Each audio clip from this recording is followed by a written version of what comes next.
بالله العلي العظيم. الحمد لله الذي هدانا لهذا وما كنا لنهتدي لولا أن هدانا الله. لقد جاءت رسل ربنا بالحق وبالقاسم محمد ثم الصلاة على وليه ووصيه وأمينه وأشرف لترته وذريته وباب الحكمة سيد الوصيين أمير المؤمنين علي بن أبي طالب لكل طالب مطلوب كل طالب امام المشارق والمغارب فاتح باب خیبر قاتل مرحب عنتر في شانه ضربت إلى قيام يوم الخندق أفضل من عبادة الثقلين. ثم الصلاة على الطيبين الطاهرين المعصومين المظلومين المنتجبين المطهرين يومنا هذا إلى قيام يوم الدين. أما بعد فقد قال رسول الله صلى الله عليه وسلم من بكى على مصاب الحسين أو تذكر أو جلس في المجلس أو خدم أهل العزاء كأنه ضارني على العرش 40 مرة مع علي ابن أبي طالب عليه الصلاة والسلام.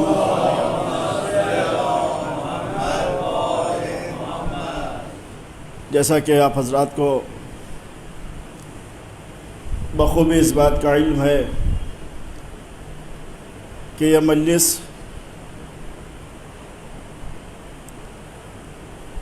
میر الحاج حسین صاحب کے چہلم کے موقع پر رکھی گئی ہے، لہذا گفتگو کا آغاز کرنے سے پہلے آپ حضرات سے گزارش ہے کہ 1 مرتبہ سورہ الحمد اور 3 مرتبہ سورہ توحید کی تلاوت فرما کر جناب میر الحاج احمد حسین صاحب کی روح کو ایصال فرما دیں.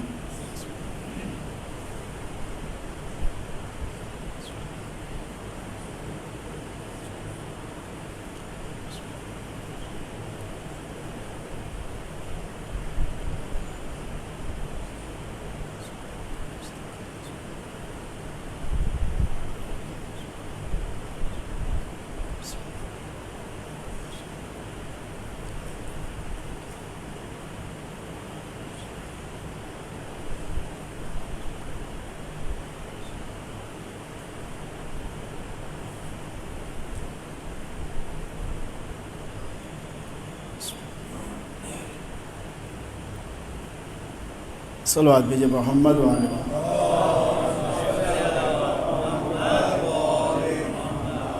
جس حدیث کی تلاوت کا شرف میں نے آپ جیسے بافہم سامعین کرام کے سامنے کیا ہے، اس حدیث مبارکہ میں کائنات کے نبی احمد مجتبیٰ بحر صدق و صفا حضرت محمد مصطفیٰ صلی اللہ علیہ وسلم نے ارشاد فرمایا کہ من بکا علی مصاب الحسین او تذکر او جلس فی المجلس او خدم اہل العزاء کأنہ زارنی علی العرش 40 مرة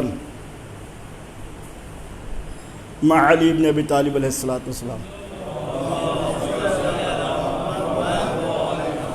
یہ حدیث کہ جس کو میں نے آپ کے خدمت میں پیش کیا ہے، یہ حدیث اس مجلس کے مناسبت سے بہت موضوع قرار پائی، اس لیے یہی حدیث میں نے تلاوت فرمائی۔ اس لیے یہ وہ حدیث ہے کہ جس حدیث میں نبی نے مجلس عزا کے بارے میں ذکر کیا کہ مجلس عزا اور مجلس امام حسین علیہ الصلاۃ والسلام کے کیا فضائل ہیں، کیا فضیلتیں ہیں، اس کا ذکر کیا گیا ہے اس حدیث میں۔ اور آپ کے اوپر یہ بات مخفی اور محتجب نہیں ہوگی کہ اگر آپ اس حدیث کو سنیں گے اور میں اس کا ٹرانسلیشن کروں گا تو آپ بھی یہ کہیں گے کہ ہاں یہ حدیث آج مولانا کو پڑھنا ہی چاہیے، آج یہ حدیث مولانا کو پڑھنا ہی چاہیے، اور یہی موقع بھی ہے کہ پڑھنا چاہیے، کیونکہ جس کی مجلس ہو رہی ہے، چہلم کی مجلس رکھی گئی ہے، وہ ان ساری صفات پہ پورا نظر آئے گا، اور ہمارے ان ساری صفات پہ پورا نظر آئے گا، اور چاہے بچے ہوں، چاہے جوان ہوں، چاہے بوڑھے ہوں، وہ میری اس بات کی گواہی دیں گے کہ ہاں آج جو حدیث مولانا نے پڑھی ہے یہ حدیث پڑھنا بھی چاہیے، کیونکہ جس کے ایصال ثواب کے لیے جو مجلس رکھی گئی ہے چہلم کی، آپ میں سے کوئی ایسا نہیں ہے کہ جس کو اس بات کا شک ہو، اس بات کا ڈاؤٹ ہو کہ جو میں کہوں اس پہ شک کریں۔ اس میں آپ کو شک نہیں ہوگا، آپ کو ڈاؤٹ نہیں ہوگا، اس لیے کہ اگر کوئی شک اور ڈاؤٹ کرے تو اس کا مطلب یہ ہے کہ وہ خود فرش اعضاء سے دور رہتا ہے۔ اس لیے کوئی بھی ایسی مجلس آپ کے محلے میں نہیں ہوتی تھی مگر یہ کہ الحاج میر احمد حسین صاحب مرثیہ خوانی کے لیے تشریف لے آتے تھے۔ ہے کوئی ڈاؤٹ؟ ہے کوئی شک؟ یہاں تک کہ آپ کو یہ بھی معلوم ہوگا کہ بہت سی ایسی مجالسیں ہیں کہ جہاں پہ آپ محلے کے عالم کو نہ دیکھیں گے لیکن میر الحاج حسین احمد حسین صاحب کو آپ ضرور پائیں گے۔ ایسا ہے کہ نہیں ہے؟ اور یہاں تک بھی آپ میری بات کی گواہی دیں گے کہ جب ایام عزا شروع ہوتے ہیں تو شروع ہوتے تھے پہلے اور شروع ہوں گے انشاءاللہ، تو یہاں جو مجلسوں کا سلسلہ شروع ہوتا ہے وہ صبح نماز صبح کے بعد اعلان ہو گیا کہ صاحب مجلس ہوگی، مجلس ہوگی، اور پھر وہ سلسلہ کبھی کبھی وہ 10 بجے رات تک پہنچتا ہے، پہنچتا تھا، پہنچتا ہے اور انشاءاللہ پہنچے گا۔ تو اب آپ کو بتایا جائے کہ اگر آپ صبح مجلس میں آئیں تو آپ دیکھیں گے وہ مرثیہ خان میر احمد حسین صاحب موجود، 10 بجے والی میں آپ ان کو پائیں گے، 12 بجے والی میں آپ ان کو پائیں گے، اور یہاں تک کہ یہ آخری مجلس جو ہے اگر آپ اس میں بھی دیکھنا چاہیں، مجلس میں چلے جاتے تو آپ کو دیکھنا یہ ملتا اور آپ دیکھ لیتے کہ یہ آخری مجلس میں ہے، اس میں بھی جو مرثیہ آخری پڑھا جا رہا ہے وہ میر الحاج احمد حسین صاحب کے زبانی پڑھا جا رہا ہے۔ اور فرما رہے ہیں اس میں کوئی ڈاؤٹ نہیں ہے، اس میں کوئی شک نہیں ہے، یہ اس طریقے سے ہے کہ جیسے مثال دی جاتی ہے ازہر من الشمس، یعنی ایسا روشن ہے، یہ گفتگو ایسی روشن ہے کہ جیسے سورج چمکتا ہوا نظر آتا ہے تو سب یہ جان جاتے ہیں کہ ہاں سورج چمک رہا ہے۔ اسی طریقے سے یہ جو میں بات کہہ رہا ہوں، جو لوگ ہوں گے وہ اس بات کی گواہی دیں گے اور زیادہ تر لوگ ایسے ہیں کہ جو اس بات کی گواہی دیں گے کہ ہاں میں صحیح کہہ رہا ہوں. کوئی بھی جشن ہو، کوئی بھی محفل ہو، کوئی بھی مجلس ہو، کوئی ہو یا نہ ہو، ان کی موجودگی رہتی تھی.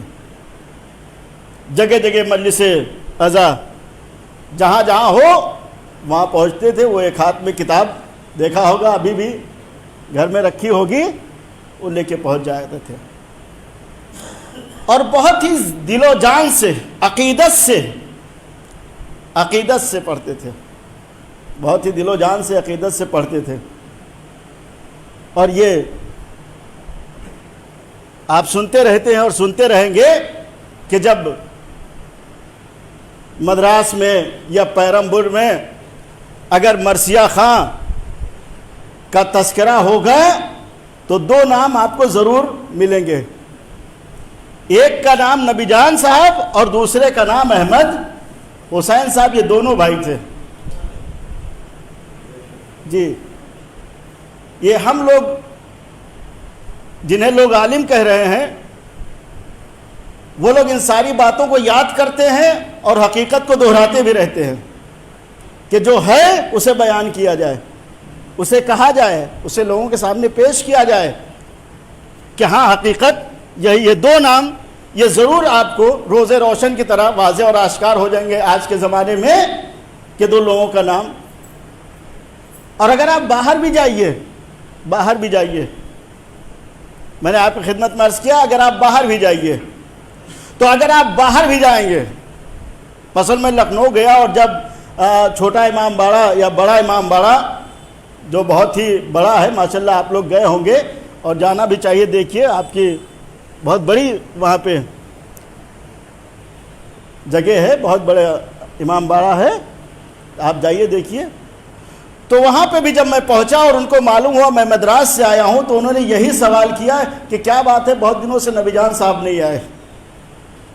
آپ دیکھیں کہاں تمل ناڈو اور کہاں، بہت دور کا سفر ہے، بہت ٹائم لگتا ہے، لیکن وہاں تک جو ان لوگوں کا نام پہنچا وہ کیوں پہنچا؟ یہی ذکر امام حسین علیہ السلام ہے کہ جس نے وہاں تک نام پہنچا دیا. جی، وہاں تک نام پہنچا دیا. تو یہ بھلایا نہیں جاتا ہے، جو بھلایا جا سکتا ہے، یا فراموش نہیں کیا جا سکتا ہے ان کے خدمات کو کہ جنہوں نے خدمات انجام دیا. یا آج کچھ ایسے لوگ ہوتے ہیں جو فراموش کر دیتے. نہیں، یہ لوگوں نے اس زمانے میں خدمت کیا کہ جب اتنا علماء نہیں پائے جاتے تھے، اتنا ذاکرین نہیں پائے جاتے تھے. آج تو ماشاءاللہ کسی کو بھی آپ بلا لیجئے مجلس پڑھ دے گا، کہیں بھی آپ چاہیے عالم بلا لیجئے. لیکن ان لوگوں نے اس زمانے میں بھی خدمت کیا کہ جب بڑا مشکل مرحلہ تھا علماء کو جمع کرنا، اتنا زیادہ علماء نہیں پائے جاتے تھے. چنانچہ بہت سے بزرگین ہوں گے جو گواہی دیں گے کہ پہلے ایک مجلس یہاں پہ ہوتی تھی عشرِ محرم میں، اور وہ مولانا صاحب وہاں سے تشریف لاتے تھے 1000 لائٹ سے. خدا انہیں غریق رحمت کرے. ان لوگوں کے بڑی خدمات ہیں. یہ آج ساری چیزیں ہمیں مل رہی ہے، یہ بہت ہی روشن جگہ بن گئی ہے، بہت اچھی جگہ بن گئی ہے، اور بہت اچھی طریقے سے ہم اپنی باتوں کو لوگوں تک پہنچا دیں گے اور پہنچاتے ہیں. لیکن یہ ساری چیزیں جب انسان کرے تو ان لوگوں کی قربانیوں کو بھی یاد رکھے کہ جن لوگوں نے ان ساری چیزوں کو یہاں تک پہنچایا ہے اور ہم کو دیا ہے. اب ہماری اور آپ کی ذمہ داری ہے کہ ہم آنے والی نسلوں میں بھی ان ساری چیزوں کو دیں، اور پھر یہ چلتے چلتے زمانے کے امام حضرت حجت مہدی آخر الزمان علیہ السلام اور ہمارے ہیں. تو ان لوگوں کے بڑے خدمات ہیں. تو اب نبی نے فرمایا من بکا علی مصاب الحسین. ایک بات ہو گئی کہ جو بھی مصائب امام حسین علیہ السلام میں روئے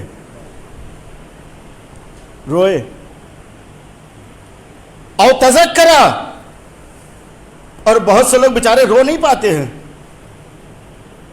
بہت سے لوگ رو نہیں پاتے ہیں. تو امام نے فرمایا اگر رو نہیں سکتے ہو بلند آواز میں تو کم سے کم ایسا چہرہ بنا لیا کرو.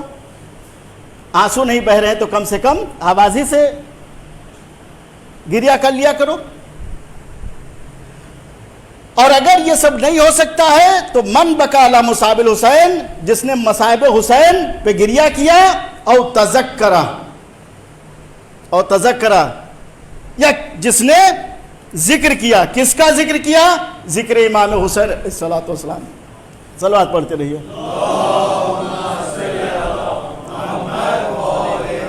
اور دیکھیں صاحب آپ بیٹھے رہیے، لیکن آپ یہ تجزیہ کرتے رہیے کہ جو میں نے حدیث پڑھی ہے آیا یہ ہے ثابت ہو رہا ہے کہ نہیں ہو رہا ہے؟ ثابت ہو رہا ہے کہ نہیں ہو رہا ہے؟ اس جب آپ تجزیہ کیجئے گا تب آپ کہے گا کہ ہاں مولانا نے اچھی باتیں کیا، اور اگر تجزیہ نہیں کیجئے گا تو یہ کہ مولانا نے کیا پڑھ دیا. یہ جو لوگ بیچارے سنتے نہیں ہیں وہ یہ سوچتے ہیں کہ مولانا نے کیا پڑھ دیا. نہیں، لیکن اگر آپ سنیے تو آپ دیکھیں کہ کتنی اچھی گفتگو اور کتنی اچھی حدیث میں نے آپ کی خدمت میں پیش کیا ہے. ویسے حدیثیں تو ساری اچھی ہیں جو نبی اکرم صلی اللہ علیہ وسلم اور امام معصومین سے آئی ہیں،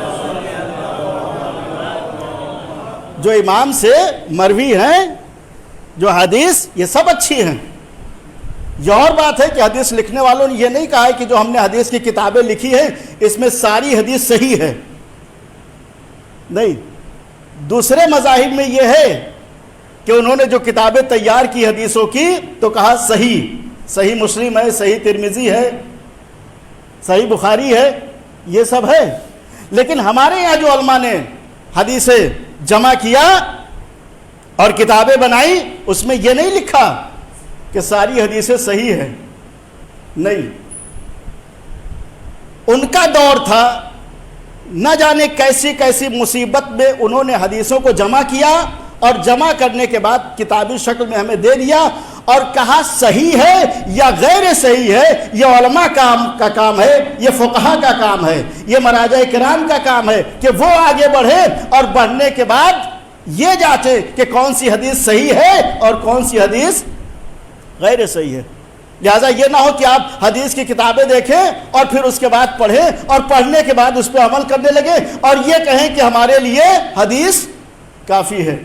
اگر یہ کہہ دیا جائے کہ صاحب جو کچھ ہے وہ ہمارے لیے حدیث کافی ہے تو یہ ایسا ہی ہو گیا کہ جیسے پہلے لوگوں نے یہ کہا کہ ہمارے لیے قرآن کافی ہے، ہمارے لیے قرآن کافی ہے. تو جیسے پہلے لوگوں نے کہا ہمارے لیے قرآن کافی ہے، ویسے آج بعض لوگ یہ کہہ رہے ہیں ہمیں علماء کی ضرورت نہیں ہے، مراجع کی ضرورت نہیں ہے، ہمارے لیے حدیث ہی کافی ہے. صلوات بھیجیے اور محمد و آل محمد. اور مارے تو یہ نہ کیجئے گا. اگر یہ کیجئے گا تو کس کی سیرت پہ عمل ہو جائے گا؟ ان لوگوں کی سیرت پہ عمل ہو جائے گا کہ جن لوگوں نے یہ کہا کہ ہمارے لیے قرآن کافی ہے.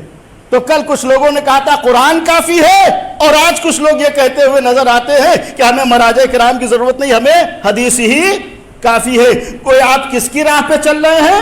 ان لوگوں کی راہ پہ چل رہے ہیں کہ جن لوگوں نے قرآن کو لے لیا اور اہل بیت کو چھوڑ دیا. صلوات بھیجیے اور محمد و آل محمد. اس لیے کہ بہت سے لوگوں کی عادت ہوتی ہے کہ لیڈر ایسے کو مانو، رہبر ایسے کو مانو کہ جو نہ بولے نہ ٹوکے نہ منع کرے، ایسے کو مانو اور ایسے کو چھوڑو جو بولے، روکے، ٹوکے، منع کرے. تو جن کی عادت تھی کہ ایسے کو مانو کہ جو نہ روکے نہ ٹوکے نہ بولے نہ منع کرے، انہوں نے قرآن کو لے لیا، اہل بیت کو چھوڑ دیا. اب اسی میں سے بعض لوگ جو بچ گئے تھے آج یہ کہتے ہوئے نظر آ رہے ہیں کہ ہمیں مراجع کی ضرورت نہیں ہے، ہمارے اطاعت اعظام کی ضرورت نہیں ہے. کیوں؟ اس لیے یہ بولتے ہیں، روکتے ہیں، ٹوکتے ہیں، منع کرتے ہیں. ارے یہ کریں گے ہی ایسا کیوں؟ اس لیے یہ سیرت اہل بیت پہ عمل کر رہے ہیں. صلوات بھیجیے پر محمد و آل محمد. تو یہ بولیں گے، یہ ٹوکیں گے، یہ منع کریں گے. دیکھیں گے کہ اگر آپ کوئی حرام کام کر رہے ہیں تو آگے بڑھ کے روک دیں گے، اگر کوئی غلط کام کر رہے ہیں تو ان کا فریضہ ہے کہ آگے بڑھ کے روک دیں کہ دیکھو یہ کام تمہارے لیے صحیح نہیں ہے، تمہارے لیے جائز نہیں ہے. یہ تمہارے لیے جائز نہیں ہے، تو اب ان کا یہ فریضہ ہے کہ روکیں، یہ ٹوکیں، یہ بولیں، یہ منع کریں. کیوں؟ اس لیے کہ اگر آپ مولا علی ابن ابی طالب علیہ السلام کے چاہنے والے ہیں تو آپ وصیت اگر آپ سنیے گا مولا کی، تو مولا نے فرمایا ہے کہ امر بالمعروف اور نہی عن المنکر کو ترک نہ کرنا، یعنی امر بالمعروف اور نہی عن المنکر کرتے رہنا، اچھائی کا حکم دیتے رہنا اور برائیوں سے روکتے رہنا. اب یہ جتنے بھی ہیں اس حدیث کو سن رہے ہیں یا سنیں گے، ان کو یہ چاہیے کہ مولا کے اس فرمان کے مطابق عمل کریں اور اپنے دوستوں میں، اپنے فیملی میں، اپنے گھر والوں میں امر بالمعروف اور نہی عن المنکر کرتے رہیں. کیوں؟ اس لیے مولا امیر المومنین علی ابن ابی طالب علیہ السلام نے اسے نہ ڈرے انسان، یہ کہہ کے الگ نہ ہو جائے یہ تو علماء کا کام ہے. نہیں، علماء کی جیسے ذمہ داری ہے ویسے ہماری اور آپ سب کی ذمہ داری ہے کہ امر بالمعروف اور نہی عن المنکر کرتے رہیں. تو اب آپ نے دیکھا من بکا علی مصاب الحسین، ایک چیز آپ نے دیکھ لیا، اور تذکرہ یا ذکر حسین کرے، اور جلسہ فی المجلس، اگر سب لوگ ذکر حسین نہیں کر سکتے ہیں تو نبی نے کیا فرمایا؟ جلسہ فی المجلس، مجلس میں بیٹھ جائے، مجلس میں بیٹھ جائے. اب یہ تو ہو ہی سکتا ہے کہ انسان مجلس میں بیٹھ جائے، سمجھ رہے ہیں، مجلس میں بیٹھ جائے. اور پھر اگر یہ بھی نہیں کر سکتا ہے تو کائنات کے نبی حضرت محمد مصطفیٰ صلی اللہ علیہ وسلم نے ارشاد فرمایا کہ خدم اہل العزا، اہل عزا کی خدمت کرے، اہل عزا کی خدمت کرے. ابھی آپ لوگ آئے تو آپ نے دیکھا کہ کچھ لوگ پڑھ رہے ہیں اور کہہ رہے ہیں چائے پی لیجئے. دیکھا نہیں دیکھا آپ نے؟ پانی کا انتظام ہے، بارش کی وجہ سے اگر پیر گندا ہو گیا ہے تو دھلنے کا انتظام ہے. یہ ساری چیزیں ہیں اور لوگ بتا رہے ہیں. یہ کیا ہے؟ یہ خدمہ اہل العزا. آپ نے دیکھا ہوگا جوتیاں لوگ درست کرتے ہیں، کس کی؟ جو مجلس حسین میں آتے ہیں. تو کیا ہے یہ؟ خدمہ اہل العزا، یعنی اہل عزا کی خدمت ہو رہی ہے. خدمہ اہل العزا. اب آپ یہ بتائیے کہ جو میں نے حدیث پڑھی اور جس کے چہلم کے موقع پہ پڑھی، آپ یہ بتائیے کہ حدیث ثابت ہو رہی ہے کہ نہیں ہو رہی ہے؟ من بکا علی مصاب الحسین، فرسٹ گریا حسین پہ، اور تذکرہ ذکر حسین کرتے ہوئے سب نے دیکھا نہیں دیکھا؟ اور جلسہ فی المجلس، اور جلسہ فی المجلس. ہمارے جوان کو دیکھا گیا ہے کہ کرسی پہ بیٹھ کے مجلس سن رہا ہے، لیکن میر الحاج حسین صاحب کے لیے دیکھا گیا ہے کہ وہاں بیٹھ کے مجلس سنتے تھے. اور جلسہ فی المجلس، منطبق ہو رہی بات نہیں ہو رہی ہے؟ جی آپ ایسے نہ وہ کر دیجیے گا کہ ایسے چل رہا ہے پروگرام. نہیں، آپ سنیے میں کہہ کیا رہا ہوں. من بکا علی مصاب الحسین ایک، اور تذکرہ دو بات ہو گئی، اور جلسہ فی المجلس تیسری بات ہو گئی. اور خدمہ اہل العزا، اور خدمہ اہل العزا، اہل عزا کی خدمت کرنا. کوئی آیا ہے تو اس کو بیٹھنے کی جگہ دینا، کوئی آیا ہے تو اس کے لیے فرش لگا دینا، کوئی آیا ہے تو ایسا ہو کہ جگہ ایسی ہو کہ بنا دے کہ بیٹھے. خدمہ اہل العزا، اہل عزا کی خدمت کرنا. آپ میں سے بہت سے لوگ جانتے ہوں گے اور میں تو خود جانتا ہی ہوں. ایام اعزاں میں جب میں پہلے یہاں عشرہ پڑھتا تھا تو جب بھی مولانا صاحب آتے تھے تو خدا غریق رحمت کرے نبی جان صاحب اور یہ دونوں برادران، یہ اوپر ان کا وہ تھا نا، وہ اوپر علماء بیٹھتے تھے اور اچھی طرح غذا کا اہتمام ہوتا تھا. تو عالم جب آتا تھا تو اس کے سامنے یہ گلاس شیر لے کے پہنچتے تھے، یعنی آپ ایک گلاس دودھ پی لیجئے اور پھر اس کے بعد آپ مجلس کو خطاب کیجئے. اب آپ کہیں گے صاحب ہم کو کیسے معلوم، ہمارے ساتھ یہ ہوا اس لیے میں بول رہا ہوں، سمجھ رہے ہیں آپ. اور پھر اس کے بعد جب مجلس تمام ہو تو طرح طرح کے وہ بڑی سی جو وہ میز ٹیبل آپ نے دیکھا ہوگا، بہت سے ایسے لوگ ہیں کہ جنہوں دیکھا اس لیے صرف علماء نہیں بیٹھتے تھے اور بھی لوگ آ کے بیٹھتے تھے. اور یہاں تک کہ یہ لوگ تبرک بھی اپنے ہاتھ سے بناتے تھے. پہلے کی باتیں ہیں، یہ 1-2 سال کا مسئلہ نہیں ہے، تو بیچارے بہت ضعیف ہو گئے تھے لیکن پھر بھی وہ جوانوں سے اچھے تھے. ہر جگہ پہنچنا اس بات کی علامت ہے، اپنے ہاتھوں سے وہ درست کرتے تھے. اب آپ یہ بتائیے خدمہ اہل العزا میں شامل ہوا کہ نہیں ہوا؟ من بکالا مصاب الحسین او تذکرہ او خدمہ اہل العزا، ہو گیا نا. او جلسہ فی المجلس، یہ ساری چیزیں آپ نے دیکھ لیا کہ جو میں نے حدیث میں پڑھا وہ ان کے اوپر ثابت کر کے دکھا بھی دیا. اور پھر نبی نے فرمایا کہ جو یہ سب کر رہا ہے تو گویا وہ میری زیارت کر رہا ہے. آپ لوگ بیٹھے ہوئے نا یہی سوچ رہے ہیں، بیٹھے ہوئے مولانا صاحب پڑھ رہے ہیں، لیکن نہیں، آپ بیٹھے ہوئے ہیں تو گویا آپ نبی کی زیارت کر رہے ہیں. جی آپ چاہے جدھر دیکھیے لیکن نبی کی زیارت آپ کر رہے ہیں. کتنی مرتبہ حدیث میں نبی اکرم صلی اللہ علیہ وسلم نے ارشاد فرمایا، جی آپ نے ارشاد فرمایا کأنہ زارنی علی العرش 40 مرہ. ہم مکہ مدینہ میں سب جا کے زیارت کر لیتے ہیں، کیا بڑی بات ہے، آج کے دور میں چلے جاتے ہیں لوگ زیارت کر لیتے ہیں. لیکن اگر مجلس میں آ گئے، ذکر کر دیا، آنسو بہا لیا، آنے والوں کی خدمت کر دیا، تو اب نبی فرما رہے ہیں کہ میری زیارت کیا، اور 1 مرتبہ نہیں 40 مرتبہ زیارت کیا، 40 مرتبہ زیارت کیا. اور صرف میری نہیں بلکہ نبی فرما رہے ہیں میرے ساتھ علی ابن ابی طالب کی بھی زیارت کیا.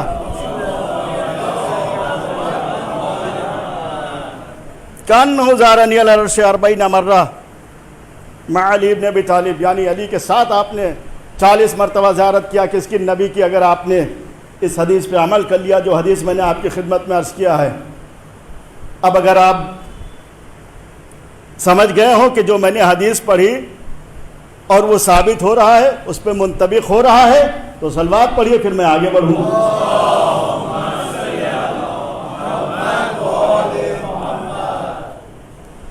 آپ نے کئی حج بھی کیے، الحاج میر احمد حسین صاحب نے کئی حج کیے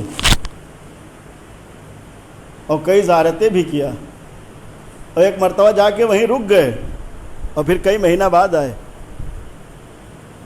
اب یہ جو چھوٹے چھوٹے بچے ہیں، یہ ممکن ہے کہیں کہ مولانا کو کیسے معلوم ہے اور مولانا ایسا کیسے کہہ سکتے ہیں، لیکن نہیں، ہم کو علم ہے، ہم سے انہوں نے خود بتایا.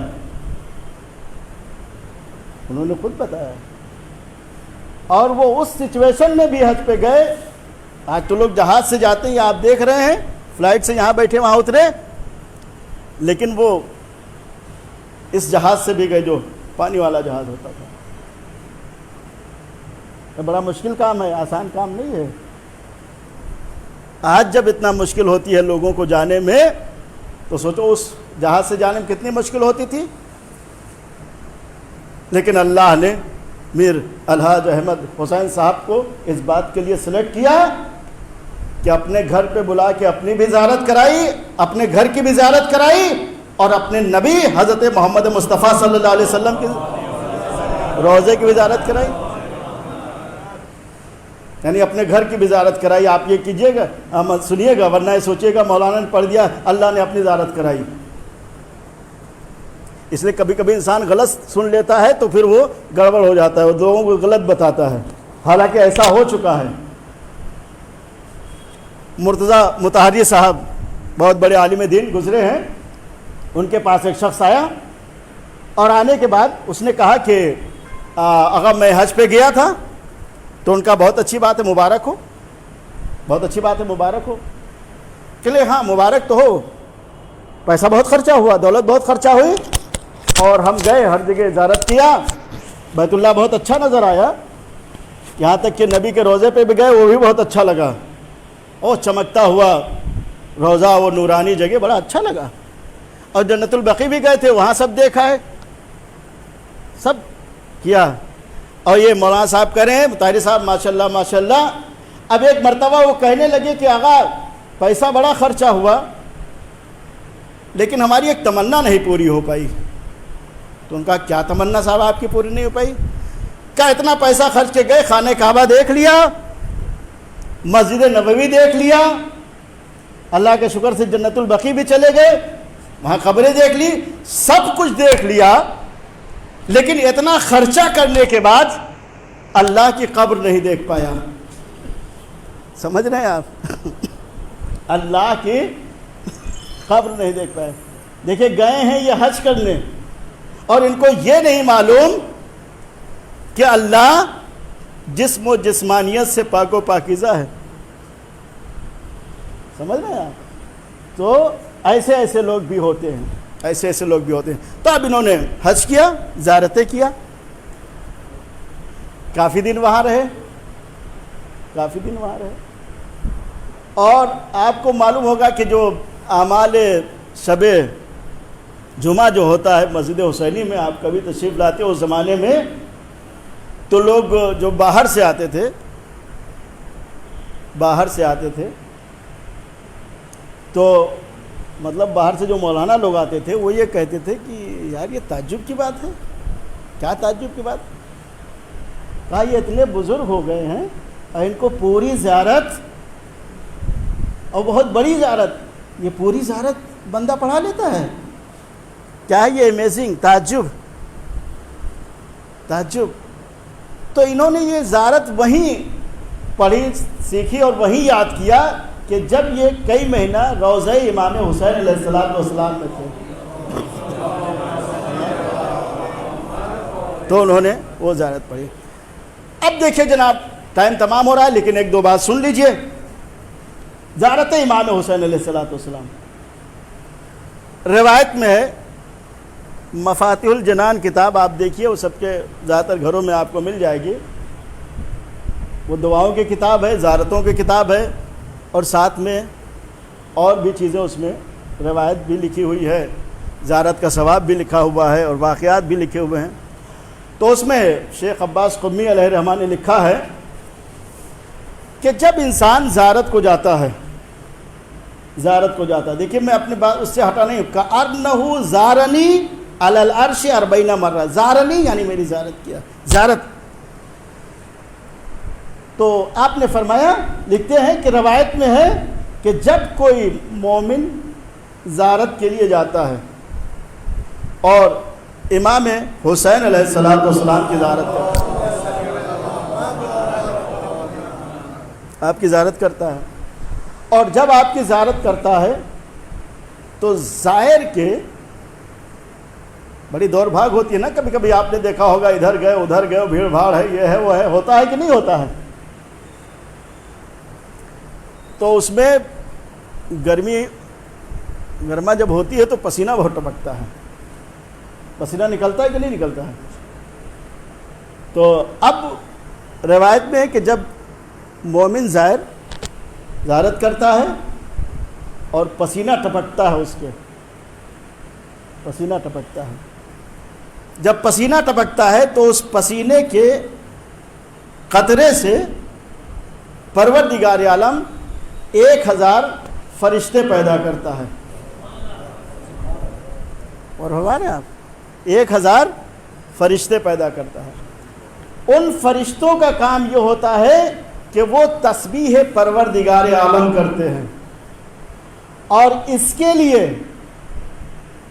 جس کے پسینے سے وہ بنا ہے اس کے لیے استغفار کرتے ہیں، اور جو اور زائرین ہوتے ہیں ان کے لیے بھی استغفار کرتے ہیں۔ اب آپ یہ سوچئے کہ اللہ کی نظر میں جب زائر امام حسین کے پسینے کا یہ مقام ہے تو سوچو امام حسین کا زائر کتنا باعظمت ہوگا۔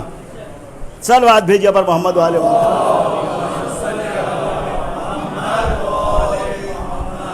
ایک قطرہ پسینہ جو ٹپکتا ہے نکلتا ہے تو اسے 1000 فرشتے پروردگار عالم پیدا کرتا ہے، اور وہ سب اللہ کی تسبیح کرتے ہیں اور اسی کی طرف سے کرتے ہیں اور اسی کے لیے استغفار کرتے ہیں، اور جو زائرین جاتے ہیں ان کے لیے بھی استغفار کرتے ہیں۔ لہذا یہ جو حدیث میں نے شروع کیا تھا اور کس مقام پہ میں نے پڑھی اور کس کے اوپر منطبق ہونا چاہیے، اب یہ منطبق آپ کر لیجئے اور پھر یہ فیصلہ کیجئے کہ آیا میں نے صحیح کہا یا غیر صحیح کہا۔ لیکن اگر ذرا بھی آپ چشم انصاف رکھیں گے تو آپ ضرور گواہی دیں گے، اور گواہی دیں گے کہ ہاں یقیناً یہ حدیث ایسی ہے کہ جو ان کے اوپر ثابت آ سکے۔ یعنی مجلس عزا برپا کرنا ہو تو آپ کو یہ دکھائی دیں گے، گریہ کرنا ہو تو آپ کو یہ دکھائی دیں گے، ذکر کرنا ہو تو جگہ جگہ آپ کو یہ دکھائی دیتے تھے۔ تو یہ بہت بڑا سرمایہ ہے، بہت بڑا سرمایہ۔ اور پھر جاتے جاتے اتنے بڑا حسینیہ کا انتظام کر گئے،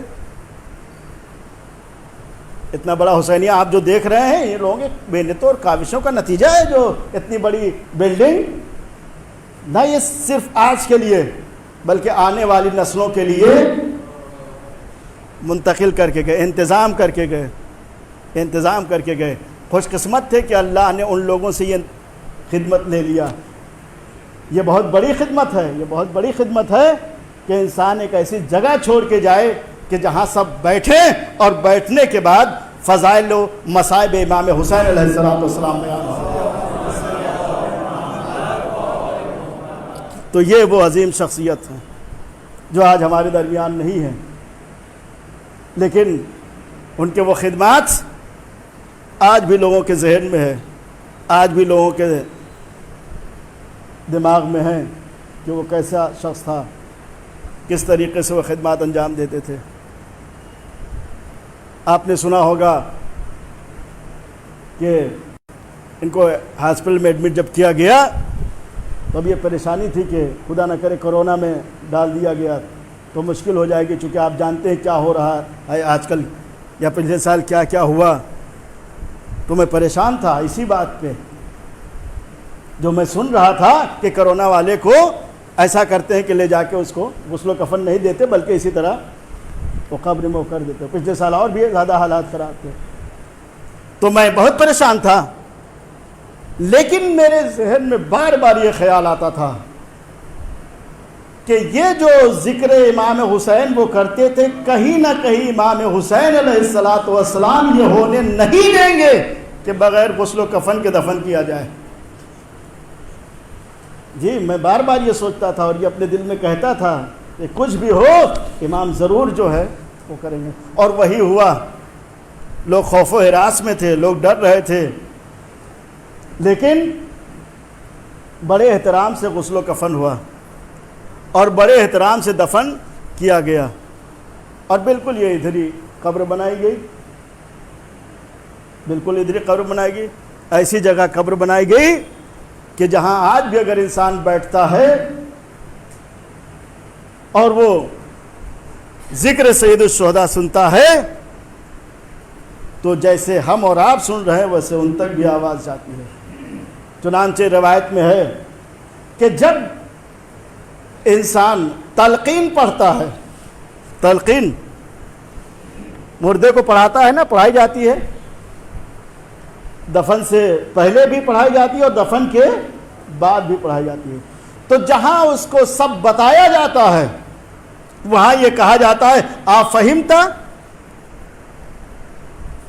اگر آدمی ہے تو کیا کہا جاتا؟ آپ فہمتا فلاں ابن فلاں، کیا تم سمجھ گئے کہ تمہارے امام علی ابن ابی طالب علیہ السلام ہیں، دوسرے امام حسن مجتبیٰ ہیں، تیسرے امام حسین شہید کربلا ہیں، چوتھے امام زین العابدین علیہ السلام ہیں، پانچویں امام محمد باقر علیہ السلام ہیں، چھٹے امام جعفر صادق علیہ السلام ہیں، ساتویں امام موسیٰ کاظم علیہ السلام ہیں، آٹھویں امام علی رضا علیہ السلام ہے، نویں امام محمد تقی علیہ السلام ہے، دسویں امام علی نقی علیہ السلام ہے، گیارہویں امام حسن عسکری علیہ السلام ہے، بارہویں امام مہدی آخر الزمان علیہ السلام ہے. اللہ کی وحدانیت، نبی کی نبوت، ائمہ کی امامت، معصومین کی عصمت، یہ جب بیان کرتا ہے، پڑھتا ہے تو پوچھ لیتا ہے کہ کیا سمجھ گئے؟ تو روایت میں ہے کہ جواب آتا ہے کہ ہاں میں نے سمجھ لیا، ہم نے سمجھ لیا. یہ روایت میں ہے کہ ہم نے سمجھ لیا، یہ ہم نے سمجھ لیا. اب صاحب یہ سمجھ لیا جو کہتا ہے وہ ہر ایک سن نہیں پاتا ہے، اس لیے اگر سن لے تو تلقین پڑھنا چھوڑ دے. سب بات بھیجے بر محمد والے. تو یہ اللہ نے انتظام رکھا ہے کہ کہنے والا کہتا تو ہے کہ ہاں بھائی ہم نے سمجھ لیا، جو جو تم نے کہا ہم نے سنا اور سننے کے بعد سمجھ لیا، سننے کے بعد سمجھ لیا. اسماء فم جو کہا جاتا ہے تو بولتا ہاں ہاں میں نے سنا بھی اور سمجھ بھی لیا. لیکن یہ ہے کہ آواز پڑھنے والے کے کان میں نہیں آتی ہے. لیکن کچھ ایسے لوگ ہیں کہ جو سن بھی لیتے ہیں، کچھ ایسے لوگ ہیں جو سن بھی لیتے ہیں کہ ہاں مردہ جو ہے گفتگو کر رہا ہے، مردہ جو ہے کلام کر رہا ہے، مردہ جو ہے کیا کہہ رہا ہے وہ سن لیتے ہیں. تو اب یہ ساری چیزیں جو میں نے آپ کی خدمت میں عرض کیا کہ انسان تو مر جاتا ہے لیکن اس کا کردار باقی رہتا ہے. کسی نے کہا زندگی در بدر پھراتی رہی، موت نے مستقل وطن تو دیا. زندگی در بدر پھراتی رہی، موت نے مستقل وطن تو دیا. زندگی نے لباس چھین لیے، موت نے کم سے کم کفن تو دیا. موت ایک ایسی چیز ہے کہ انسان چاہے جتنی پراپرٹی رکھے لیکن سب چھوڑ کے جانا پڑتا ہے. لیکن جب موت آتی ہے تو کم سے کم ایک حجرہ تو دے کے جاتی ہے جو پرماننٹ اور مستقل طور پہ ہوتا ہے. یہ موت. اور اہل بیت کی محبت میں جو اس دنیا سے چلا جاتا ہے اس کے لیے کہا یہ نہ کرو گمان کرو کہ مر گیا، بلکہ وہ زندہ ہے اور اللہ کی طرف سے انہیں رزق مل رہا ہے، رزق مل رہا ہے. تو میں بہت پریشان رہتا تھا کہ بھائی یہ ایسا نہ ہو کہ یہ ہو جائے. لیکن میں یہ بار بار کہتا تھا اپنے دل سے، لوگوں سے بھی کہتا تھا کہ کہیں نہ کہیں امام حسین علیہ السلام یہ ہونے نہیں دیں گے. اور وہی ہوا بھی، وہی ہوا بھی. چاہنے والے کو دیکھا ہے، بڑے احترام سے غسل و کفن ہوا، نماز جنازہ ہوئی، دفن کیا گیا، پھر وہ اعمال جو ہوتے ہیں وہ سب بجا لائے گئے، سب بجا لائے گئے.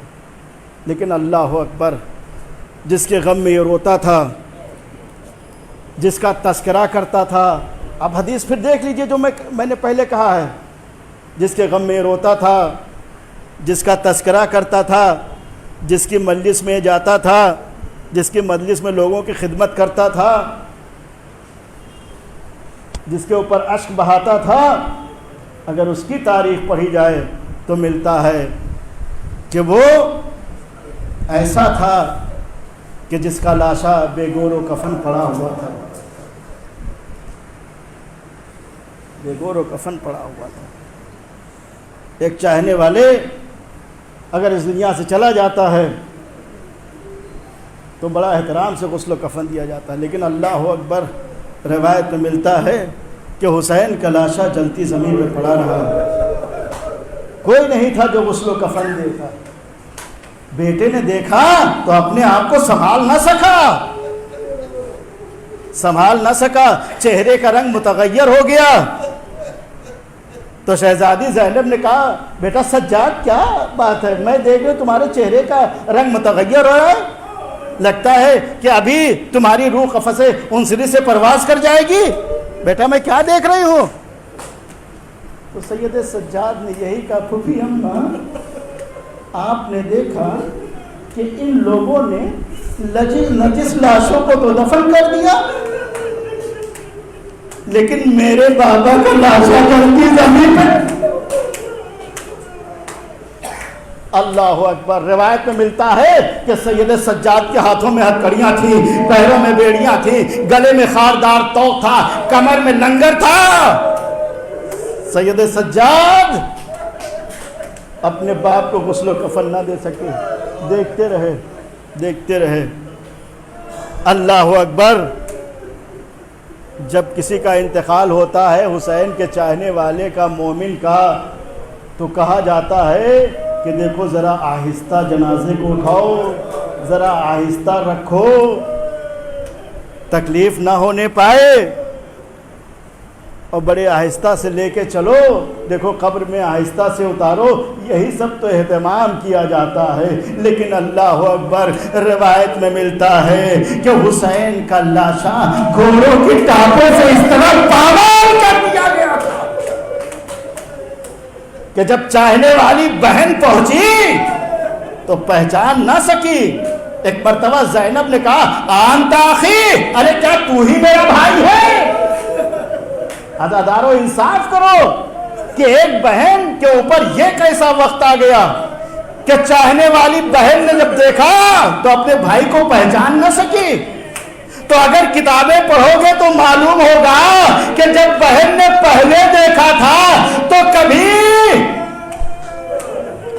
دوش محمد پہ دیکھا تھا، کبھی آغوش رسالت پہ دیکھا تھا، کبھی ان جھولے میں دیکھا تھا کہ جسے جبرائیل جھلاتے تھے، لیکن جب کربلا میں حسین کو بہن نے دیکھا تو پہچان نہ سکی۔ کیوں؟ اس لیے اب جو دیکھا تھا تو ایک کچلی ہوئی لاش تھی،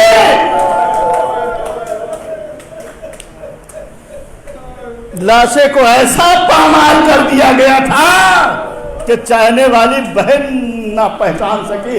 لیکن ایک مرتبہ زینب نے سوال کیا انت آخی، کیا تو ہی میرا بھائی ہے؟ کیا تو ہی میرا بھائی ہے؟ ہاں، خوشبو تو تیرے جسم سے ایسی آ رہی ہے کہ تو میرا بھائی ہے۔ کرو عزادارو ماتم، آج شب شہادت امام محمد باقر علیہ السلام ہے کہ جنہوں نے اپنے بیٹے سے یہ کہا تھا کہ بیٹا کچھ ایسا انتظام کرنا کہ منی میں 10 سال تک مجلس اعلیٰ ہوتی رہے، میری عزا برپا ہوتی رہے۔ اللہ اکبر۔ ہاتھوں کو جوڑ کے کہوں گا اے آقا آپ نے کہا تھا 10 سال عزا ہوتی رہے، ارے آج بھی میدان مینا میں حسین کے چاہنے والے جب جاتے ہیں تو بڑے اہتمام سے مجلس عزا برپا ہوتی ہے۔ وہاں عزادارو روایت کے جملے ہیں، کہاں خوشبو تو آ رہی ہے، لیکن میرے بھائی کی ایک نشانی تھی۔ کون سی نشانی؟ کہ میرا بھائی وہ تھا کہ جب میں جاتی تھی تو بھائی استقبال کو اٹھ جاتا تھا۔ کیسے اٹھتا تھا؟ جیسے محمد کی بیٹی جب محمد کے پاس جاتی تھی تو محمد استقبال کے لیے اٹھ جاتے تھے، اسی طریقے سے روایت میں ملتا ہے کہ جب زینب جاتی تھی تو حسین استقبال کے لیے اٹھ جاتے تھے۔ زینب نے کہا میرے بھائی کی ایک علامت ہے، وہ یہ ایک پہچان، وہ یہ کہ جب میں جاتی تھی تو میرا بھائی استقبال کے لیے اٹھ جاتا تھا۔ بس اتنا سننا تھا۔ روایت میں ملتا ہے حسین کی لاش تڑپی اور تڑپنے کے بعد اٹھی، اور اٹھنے کے بعد کہا زینب تو نے بھی اپنے بھائی کو نہ پہچانا، میں ہی تیرا بھائی حسین ہوں، میرے گلے لگ جا۔ اللہ اکبر۔ ایک بھائی ایک بہن گلے لگ رہے تھے کہ ایک مرتبہ شمر نے تازیانہ لہرایا، زینب کے پشت پہ تازیانہ مارا، آواز دی زینب بھائی کے لاشوں کو چھوڑو، قافلہ چلنے کے لیے تیار ہے۔ بازاداروں ایک روایت اور زحمت تمام۔ تو آپ نے دیکھا کہ کس طریقے سے حسین کی لاش کو پامال کر دیا گیا تھا۔ آیت اللہ بشیر نجفی علیہ الرحمہ فرماتے ہیں، خدایا ان کا سایہ ہم لوگوں کے سروں پہ قائم و دائم رہے، مدد ذلہ العلی، فرماتے ہیں بس اسی پہ مجلس تمام ہو جائے گی کہ حسین کے چاہنے والوں ہندوستان پاکستان اور جگہ جگہ سے آتے ہو اور آنے کے بعد زیارت کرتے ہو اور حسین کے ذریعے کا بوسہ دیتے ہو اور حسین پہ سلام کرتے ہو، لیکن ایک بات دھیان میں رہے کہ جب حسین کی قربت پہ تم آنسو بہاؤ تو یہ احساس رہے کہ ایک حسین کا جو لاشا ہے یہ اکیلا نہیں ہے، بلکہ اس میں 6 مہینے بچے کا لاشا حسین سے لپٹا ہوا ہے جو گھوڑوں کی ٹاپوں سے پامال ہو گیا تھا۔ لہذا جب حسین پہ گریا کرو تو 6 مہینے بچے علی اصغر پہ بھی گریا کرو، اسے بھی 3 دن کا بھوکا پیاسا اس طرح شہید کر دیا گیا تھا، اس کے لاشے کو پامال کر دیا۔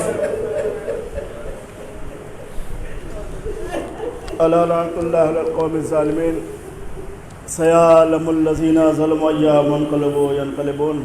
آپ حضرات سے گزارش ہے 1 مرتبہ سورہ الحمد اور 3 مرتبہ سورہ توحید کی تلاوت فرما کر الحاج میر احمد حسین صاحب کی روح کو ایصال فرما دیں۔